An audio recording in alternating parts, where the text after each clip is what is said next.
위기에 대처하는 교회, 이런 제목을 붙여봤습니다. 우리 개인이나 가정이나 혹은 교회나 직장이나 우리 공동체에 보면 항상 위기가 있습니다.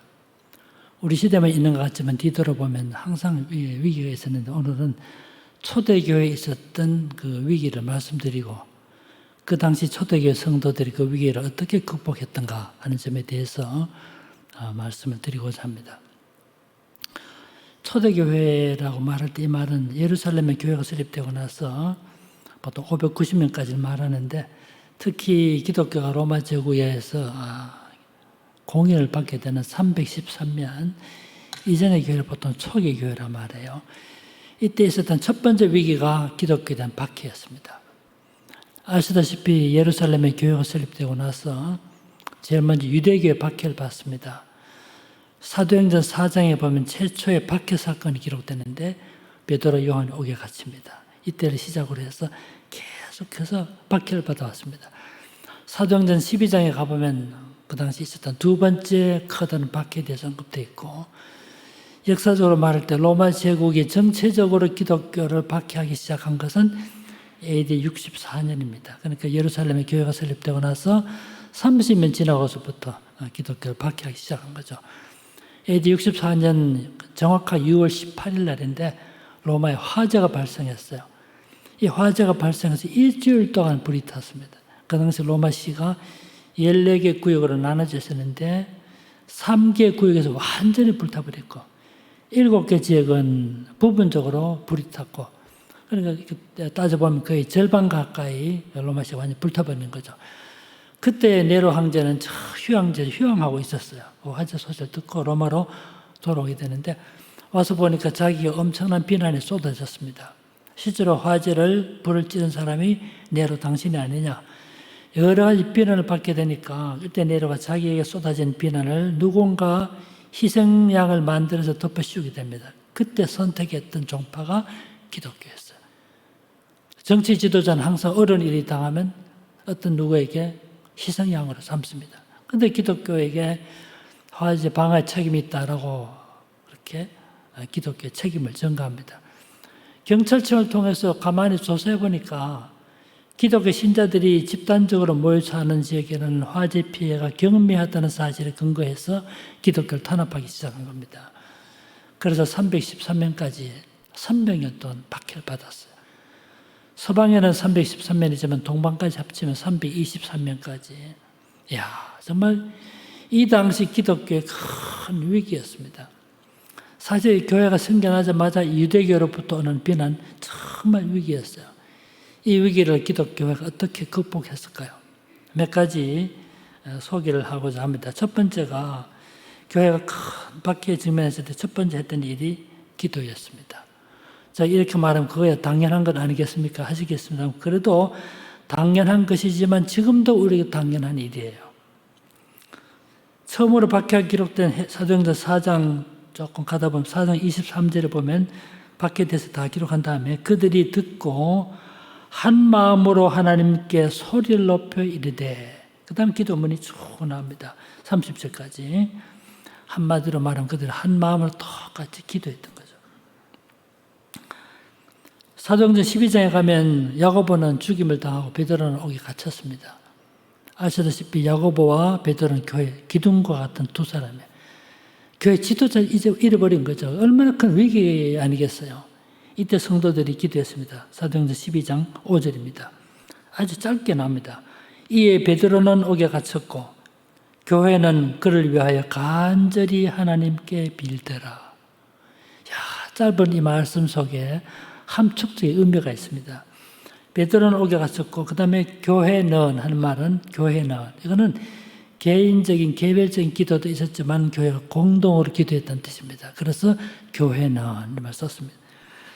그를 위하여 간절히 우리 간절하단 말인데 원래 그 뜻을 따지면 어원적으로 따져보면 두 손을 뻘쳐서 하는 뜻이 있습니다. 이것은 간절함을 드러내는 외형적인 표시인데 정말 교회 지도자들 옥에 갇혔을 때 교회가 할 수 있는 일은 기도하는 것이었어요. 그래서 간절히 기도했고 그 다음에 보면 하나님께 빌더라. 여러분 하나님이라는 말이 필요할까요?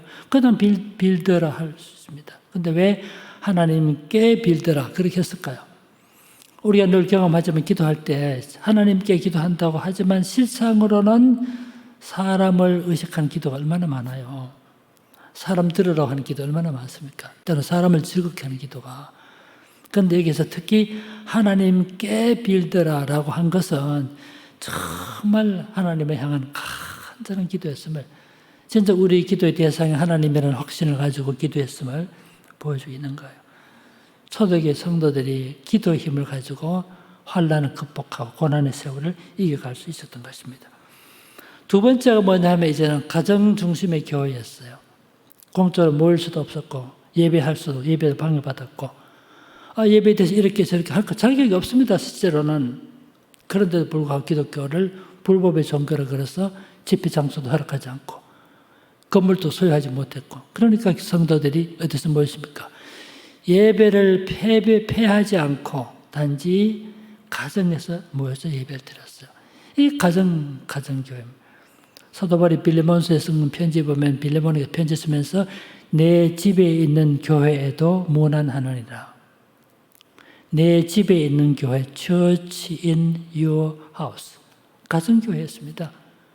가정교회 모델로 발전해 온 거예요. 가정교회라니까 단지 장소만 가정이라는 곳에서 모였다는 뜻이 아니고 가족들이 다 같이 모여서 주님을 섬겼습니다. 박해받는 시대에 시련의 날들을 거쳐갈 때 여기 우리가 가족이라 말할 때는 직계만 주로 말하잖아요. 그렇잖아요. 그런데 그 당시 로마 제국 당시에 그 가족, 패밀리라는 구조는 직계 가족뿐만 아니라 그 주택에 함께 거주하는 모든 사람들, 심지어는 그 해의 노예들마저도 가족으로 봤어요. 그들이 같이 모여서 예배드리는 거예요. 가정에서 예배드리면 우리도 모르게만 조금 나태해져가지고 예배에 집중하지 않고 방송 들으면서 왔다 갔다 하기도 하고 잡담도 하고 싶지만 그 당시 성도들은 가정에서 예배드리면서도 정말 정성을 다해서 예배드렸어요. 무려 얼마 동안? 200년 동안. 여러분, 교회는 건물도 없고 별도 교회 학교도 없이 가정에서 자녀들을 양육하고 믿음을 키우면서 200년을 견뎌왔다는 건 정말 대단한 일이에요. 오늘 우리가 한시적이라 합니다만은 같이 모이지 못하지만 가정에서 예배드릴 때 정말 자식들에게 주님 사랑의 법들을 잘 가르쳐야 돼요. 그 당시 초기 기독교 성도들이 이 위기에서 이렇게 극복하면서 가정 예배를 중심으로 가정 중심의 교회로 그 시대를 이겨나갔던 거예요. 교회당 건물이 제일 처음 발견됐을 때가 언제냐면 256년입니다. 예루살렘에 교회가 설립됐을 때를 AD 30년을 보는데 256년에 처음으로 별도에 구별된 예배 처소로서 교회당 건물이 발견된 거예요. 그러니까 200년이 넘는 기간 동안에 가정교회 중심으로 쭉 발전해 왔습니다. 위기를 극복했던 초기 성도들의 삶의 모습입니다. 세 번째로는 교회 지도자들이 그렇게 하면서도 기독교 신앙을 변호했습니다. 이들이 남긴 편지 글이 남아있어요. 황제에게 편지 쓰고 원로원 의원들이 편지 쓰고 해서 왜 기독교를 탄압합니까? 우리가 무슨 잘못을 했습니까? 우리가 무슨 범죄를 했습니까? 무슨 민사 형사상 책임을 질 일이 했습니까? 그렇게 하면서 기독교 신앙을 변호했던 거예요. 이것이 지금도 남아있는데 그것이 실제로 황제에게 전달되는지 그건 알 수 없지만 그것이 그 당시 성도들을 일깨우는 방법이었어요. 신앙의 터에 굳게 서게 만들어준 겁니다.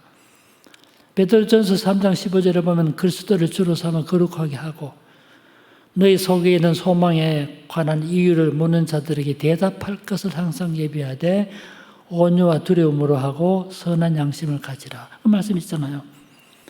내 속에 있는 소망에 관한 이유, 뭡니까? 부활신앙이죠.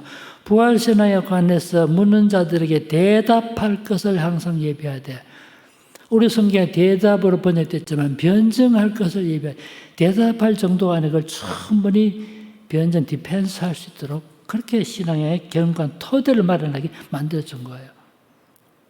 정말 오늘 우리가 여러 책도 읽고 하지만 진짜 성경도 읽고 하지만 진짜 기독교 신학의 기초를 다 다져서 기독교를 비판하고 비난하는 자들에게 변호할 수 있는 준비를 갖춰야 된다는 거죠.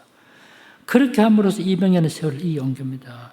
이것이 기독교의 변증인데 이렇게 함으로써 기독교인들이 살아갔던 겁니다. 초기 기독교 지도자들은 칼을 선택하지 않고 펜을 선택했다. 그렇게 해서 이런 말이 나오게 된 거죠. 우리 시대도 기독교를 오해하는 사람 많습니다. 기독교를 혐오하는 사람 많습니다. 아까 읽었던 본문에도 그 말씀 있었잖아요. 여러분, 세상 사람이 우리를 미워해도 좀 놀랄 일이 아니에요.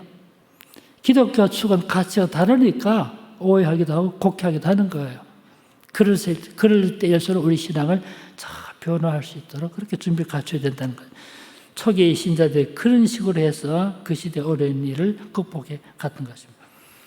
네 번째가 뭡니까? 네 번째는 인내했습니다. 다 참고 견뎠던 거죠.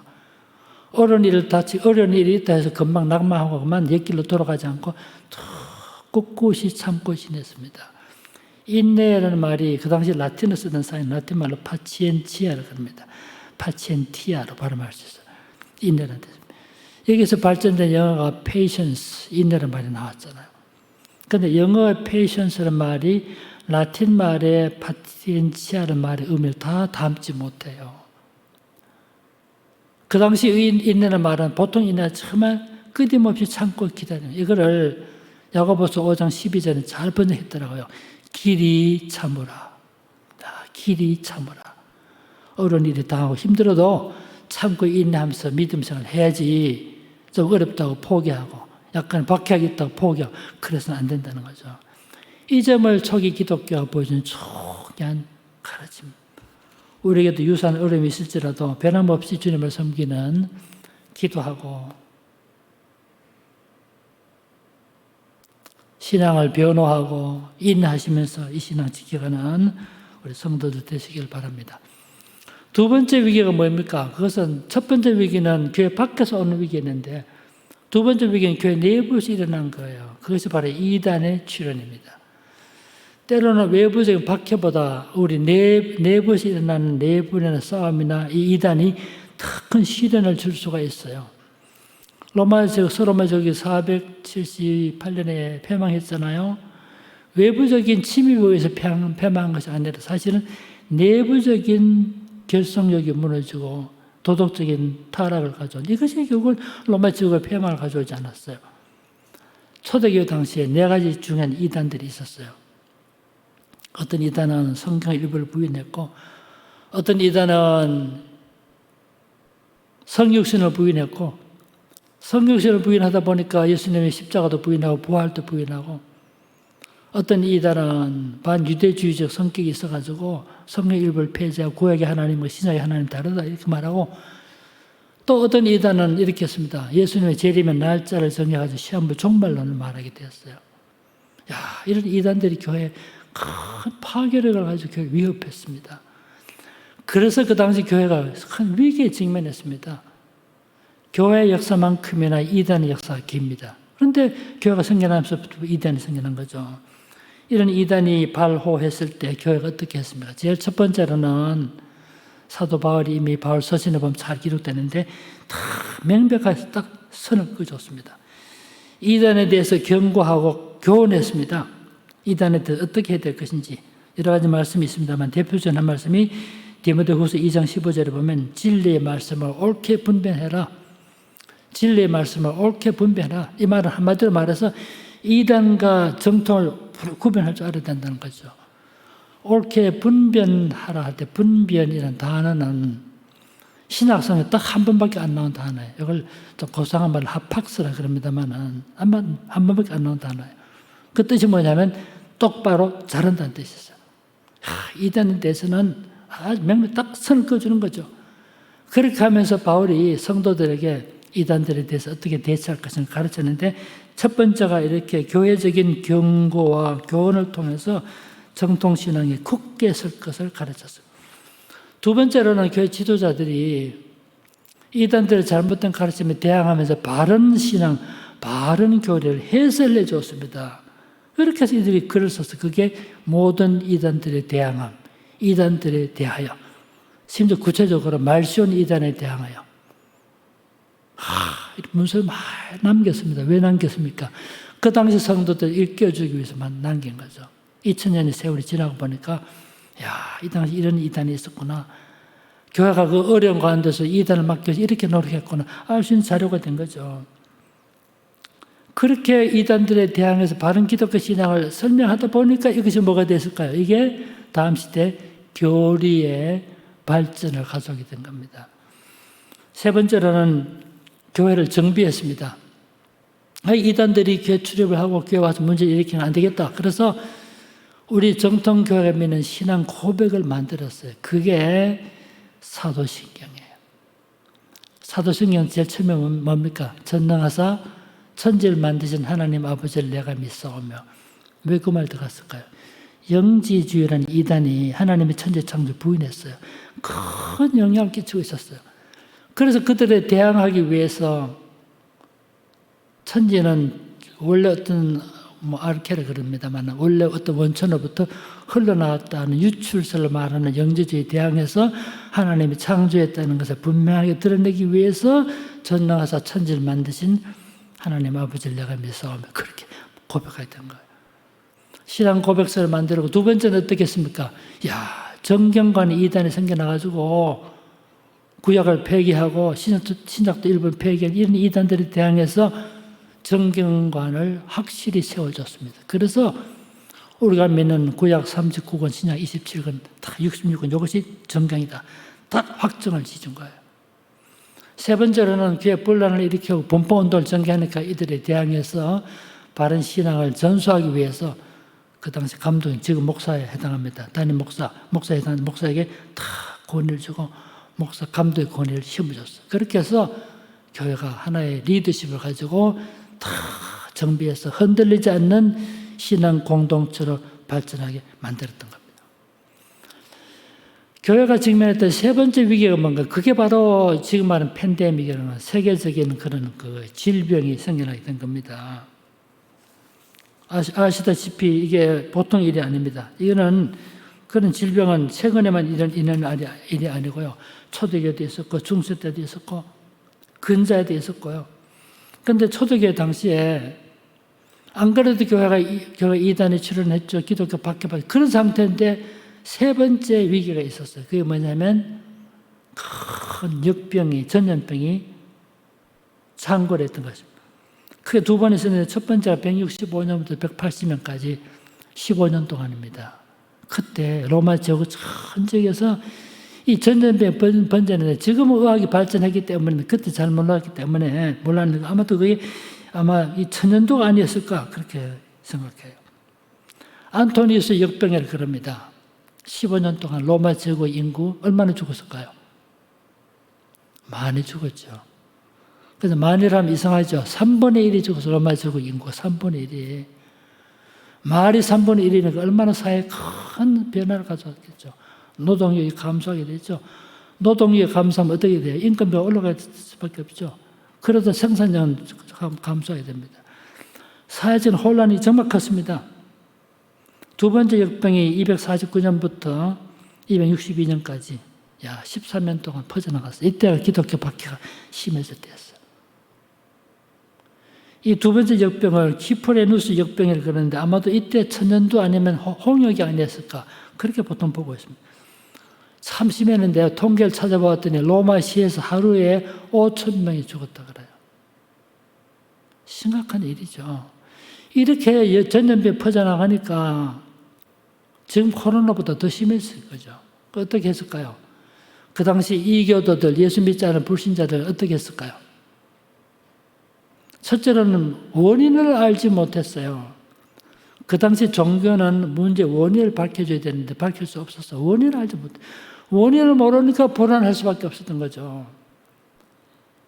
불안하니까 어떡합니까? 나라도 살아야 되겠다. 도피. 그 시대 제일 중요한 방식이 도피입니다. 그래서 부모가 자식을 버려두고 도망가고 자식이 늙은 부모를 버려두고 도망가고 도피하니까 동물들 다 유기체가 나는 유기. 아이들이 어떻게 죽습니까? 전염병으로 죽은 것이 아니라 굶어 죽게 된 거예요. 아이들이. 동물들 굶어 죽게 된 거예요. 굶어 죽으면 어떻게 됩니까? 세균이 발병하겠죠. 쥐들이 생겨나겠죠. 그 사회적 혼란이 얼마나 컸을까요? 제일 중요한 방책이 도피, 도망갔습니다. 어떤 사회든지요, 환란이 있고 질고가 있고 어려운 일이 생기면 제일 먼저 나타난 현상이 뭡니까? 마태복음 24장 12절에 보면 서체 기근과 소문이, 지진의 소문이 나고 다 환란이 나면 제일 먼저 나타난 현상이 사랑이 식어질 것이다. 사랑이 식어진다. 맞습니다. 어려운 문제 생기면 제일 먼저 나타나는 현상이 사랑이 식어져요. 이기주의에 빠지게 됩니다. 내라도 살아야 되겠다. 그래서 심지어는 부모가 자식을 버려주고 도망갔다니까요. 자식이 부모를 버리고 도망갑니다. 자기만 살겠다고. 사랑이 식어진 거죠. 그런 시대 때 교회 지도자들이 기파리 누서 설교했던 그 설교 본문이 오늘 읽었던 본문이에요. 그래서 사랑의 회복을 강조했던 것입니다. 이렇게 됐을 때 교회 지도자들, 교회가 어떻게 대응했을까요? 이렇게 큰 전염병이 창궐할 때 교회 지도자들이 어떻게 했을까요? 첫 번째, 질병의 원인을 확실히 규명했습니다. 이것은 하나님 배반했던 인간의 죄 때문이다. 근원적인 문제가 인간의 죄라는 사실을 알고 있었기 때문에 해결책이 있다고 생각했던 거예요. 이게 기독교가 가졌던 태도입니다. 모든 문제는 원인이 있는데 그것은 바로 따지고 보면 인간의 욕심, 탐욕 이런 것들이 결국은 이런 질병을 가져왔다 본 겁니다. 그래서 하나님께 회개하고 새롭게 신앙적인 교리를 다지는 이것이 우선한 일인 것을 알게 된 거예요. 두 번째는 도피가 최선의 길이 아니라는 사실을 확인했습니다. 다 도피하고 도망가는데 신자는 그렇게 하지 않았어요. 버려진 아이들 불쌍하지 않습니까? 아이들이 병들어 죽지 않고 굶어 죽었다니까요. 그런 아이들이 가서 음식을 공급해주고 사랑을 베풀었어요. 구제에 힘쓰고 이웃사랑을 실천했습니다. 이렇게 하니까 성도들이 내가 전염병에 감염될 위험이 있음에도 불구하고 사랑을 베풀었어. 그러니까 이 교도들은 다 도망가는데 신자들이 그렇게 하지 않으니까 이 사람들이 신자들을 향해서 만들어준 단어가 파라볼라노이라는 단어를 만들어준 거예요. 파라볼라노이라는 이 그리스 말이 위험을 무릅쓰는 자, 위험을 무릅쓰는 자들 이런 뜻이 있습니다. 신자들이 자기가 위험함에도 불구하고 사랑을 베풀었기 때문에 이런 말을 썼던 것입니다. 이때에 대한 기록이 남아 있습니다만은 제가 써오긴 썼지만 그냥 지나가겠습니다. 히프레누스 증언이 남아 있고요. 이때 260년에 아까 읽었던 본문을 설교했던 디오니시우스의 설교 본문이 남아 있어 부활절 때. 그 설교 보면 신자들에게만 사랑을 베풀면 그게 무슨 사랑일 수 있겠는가? 믿지 않은 자들에게 똑같은 사랑을 베풀어야 된다. 아까 읽었던 본문에 나오잖아요. 그 설교했던 거예요. 그렇게 해서 신자들이 얻었던 칭호가 위험을 무릅쓰는 자들, 교회에서 장로님, 권사님, 집사님 부르듯이 위험을 무릅쓰는 자들이라는 그런 칭호가 생겨났던 거죠. 저는 과거에 온천교회가 참 어려운 일이 있었잖아요. 우리나라에서 제일 처음으로 집단 감염돼가지고 막 신문에 막 그랬잖아. 얼마나 성도님들 또 당회원들 힘들었을까요? 당사자들 얼마나 힘들었을까요? 그걸 참 이게 극복해내고 뿐만 아니라 우리 성도들이 마음을 모아서 사랑을 베풀었다는 신문 기사를 보고 제가 큰 감동을 받았어요. 저 신문만 받고 아직 이야기 구체적으로 듣지 못했습니다만은 완치된 21명이 지난 7월 9일날 치료제 개발을 위해서 혈장을 제공했다. 전국 최초의 단체 혈장 기증으로 당시 혈장 부족을 호소했던 의료계에 큰 도움을 줬다. 정말 귀한 일이죠. 감염됐던 사람이 할 수 있는 중요한 역할을 한 겁니다. 또 온천교회가 지역 주민 500세대를 격리하기 위해서 마스크와 생필품 등을 구청, 보건소, 경찰서를 통해 가지고 500박스, 땡큐 박스를 제공했다. 신문 본 적이 있었어요. 사랑을 베푼 것입니다. 7월 16일 날에는 참 이 코로나 바이러스를 개발하는 치료제를 개발하는 일이 시급하다고 5천만 원을 기부했다는 신문 기사를 본 적이 있습니다. 사랑을 실천한 거예요. 초대교회 당시에 이런 위기가 났을 때 교회가 어떻게 대응했던가 제가 지금 말하는 것은 그 문서에 근거해서 지금 설명드렸는데, 다음 시대 한국에서 코로나 바이러스가 창궐했을 때 온천교회가 어떻게 했던가 하는 일은 다음에 중요한 역사적 사례가 될 거예요. 그래서 저는 속으로 이런 것을 기록을 잘 남겨서 교회가, 기독교 공동체가 어떤 방식으로 사랑을 실천할 수 있을 것인가를 보여주는 아름다운 선례가 될 것이다 하는 생각을 했습니다. 참 귀한 일 있다 봅니다. 7월 26일자 사우스 차이나 모닝 포스트 신문에, 영어 신문에 기사 실렸던 걸 저도 알게 됐어요. 이 신문이 1901년에 창간된 신문이니까 100년에 넘은 역사를 지닌 신문 아닙니까? 아시아에서 영자 신문으로 아주 권위 있는 신문에 이 교회 이야기 보도됐죠. 놀라운 일이죠. 이 모든 것이 사랑을 실천했던 흔적들이 다음 세대의 역사적 기록으로 남아있는 것입니다. 이제 말씀을 정리하겠습니다. 초대교회 성도들이 세 가지 위기 앞에 직면했습니다. 박해받았죠. 이단이 출현했죠. 전염병이 교회에 큰 충격을 줬습니다만 사랑의 힘으로 다 극복했습니다. 결국은 사랑이에요. 사랑보다 더 큰 힘은 없습니다. 어떤 상황에서도 진정한 사랑은 사람의 마음을 변화시킵니다. 그래서 초대교회 때 보면요, 기독교 공동체에서 사망률이 현저하게 저하됐다 그럽니다. 이방사에서는 다 도망가고 도피하면 더 오래 많이 살 것 같았는데 실제로는 그러지 못했고, 기독교 공동체에서 사망률이 현저히 저하되는 결과를 가져왔고, 두 번째 종교적 이행이 나타나. 이행이라면 옮길이 있자인데, 이 종교를 믿던 사람이 저 종교 옮겨갔다는데 이걸 이행이라 그래요. 이방 종교를 숭배하는 사람들이 우리는 흉내도 못 내는데 기독교인들의 진정한 사랑을 보면서 그 마음이 옮겨져서 신앙을 바꾸고, 그래서 이교 숭배자들이 기독교로 돌아오는 역사가 나타납니다. 그래서 결과적으로 이방 종교의 쇠퇴와 기독교 성공에 기하게 된 거예요. 이건 제가 연구한 것이 아니고 서양학자들 연구한 결과입니다. 그렇게 해서 사실 기독교가 박해받고 이단이 출현하고 전염병에 감던 그런 시대에서도 결과적으로는 이방 종교 쇠퇴와 기독교 성공을 가져온 겁니다. 여러분, 위기일수록 사랑을 실천하는 것이 얼마나 큰 힘이 되는 것을 우리에게 보여줬습니다. 비대면 시대에 비대면으로 살아가지만 이때가 가정교육을 잘 할 수 있는 큰 기회일 수 있는 거죠. 위기에 처해보면 우리들의 신앙을 점검하게 됩니다. 위기에 처할수록 더 강력한 신앙을 가지고 이겨나가고 싸워나가고 신앙을 지키려고 노력하고, 이런 기회 때 가정에서 예배드리면서 자식들에게 주님 사랑의 법들을 잘 가르치는 그런 기회를 삼아서 다음에 또 다른 어려운 일이 있을지라도 변함없이 믿음으로 잘 싸워서 승리하시는 우리 모든 성도 되시기를 주의 이름으로 축원합니다. 기도합시다.